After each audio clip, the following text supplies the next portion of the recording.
को इंकलाब होगा।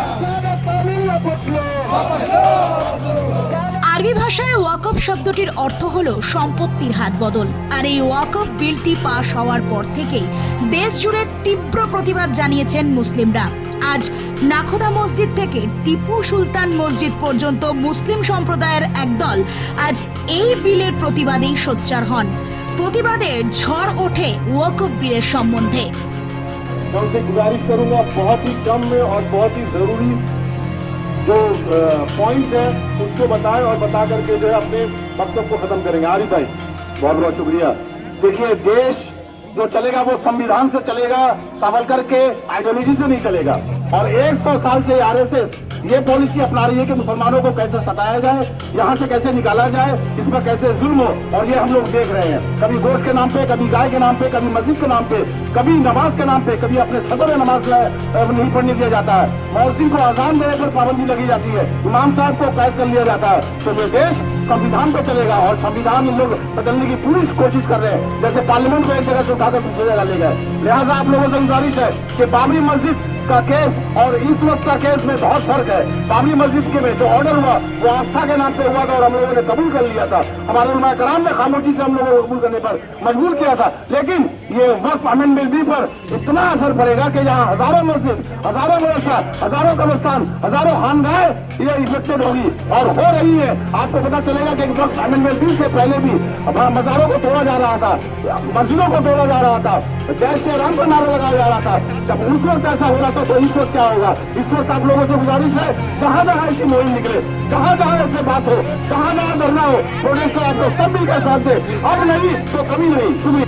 गवर्नर के पास जाएगा, हम 5 लोग गवर्नर के पास डेपुटेशन देने जाएंगे, लेकिन सारे लोग कानून के तहत यहाँ पर तब तक आंदोलन चलाते रहेंगे जब तक हम लोग गवर्नर हाउस से वापस डेपुटेशन लेकर नहीं आते। नरेंद्र मोदी के खिलाफ है, हम किसी हिंदू भाई का विरोध नहीं करते। हिंदू भाई हमारे हम वतन है, सारे जहां से अच्छा हिंदुस्तान हमारा, हम बुलबुले हैं इसके, ये गुलसिता हमारा। अल्लामा इकबाल ने कहा था कि मजहब नहीं सिखाता आपस में पैर रखना, हिंदी है हम वतन है, हिंदुस्तान हमारा। साथियों, ये विरोध जो है हिंदुस्तान की जो सरकार है उसके खिलाफ में ये विरोध किया जा रहा है। जो हिंदुस्तान की सरकार हिटलर फरमान लाए है कि हिंदुस्तान के मुसलमानों के ऊपर में उनकी वक्फ की जमीनों को छीनने का काम करेंगे। जिस तरीके से संभल की मस्जिदें, जिस तरीके से संभल की मस्जिद को डिस्प्यूट प्रॉपर्टी रखा गया और उसके बाद ये कानून लाया गया कि कोई भी डिस्प्यूट प्रॉपर्टी होगी वो सरकार की प्रॉपर्टी होगी। मैं कहना चाहता हूँ आपके मीडिया के माध्यम से पूरे हिंदुस्तान को ये मैसेज देना चाहता हूँ कि ये वक्फ की प्रॉपर्टी किसी की बाप की जायदाद नहीं है। ये वक्फ की प्रॉपर्टी मुसलमानों की प्रॉपर्टी थी, मुसलमानों की प्रॉपर्टी है और मुसलमानों की प्रॉपर्टी रहेगी। साथियों, दोस्तों, हम सारे लोग जो यहाँ जमा हुए हैं, हम लोग गवर्नर हाउस में अपना डेपुटेशन देंगे, गवर्नर को ये जनाएंगे कि हम लोग ये कानून को नहीं मानने वाले। हमारे साथ हमारे बड़े भाई भी यहाँ मौजूद है, हमारे साथ मेरे 7 भाई यहाँ मौजूद है। शमीम अख्तर साहब है यहाँ पर, इब्राहिम भाई, शहजाद अनवर साहब है।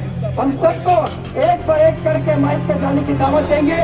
2014 में जो दिन के वादा के साथ जो सत्ता में आई थी, इनका सिर्फ और सिर्फ वो मकसद यही है कि मुसलमानों को नेस्त नाबूद और बर्बाद कर देना। तो मेरे दोस्तों, साथियों, ये वही मुसलमान मेरी कई जंग हम लोगों ने जीती। आज क्या हो गया हमारे ईमान को? आज इतनी तादाद में लोग रहते हुए भी। Bureau report, the voice now.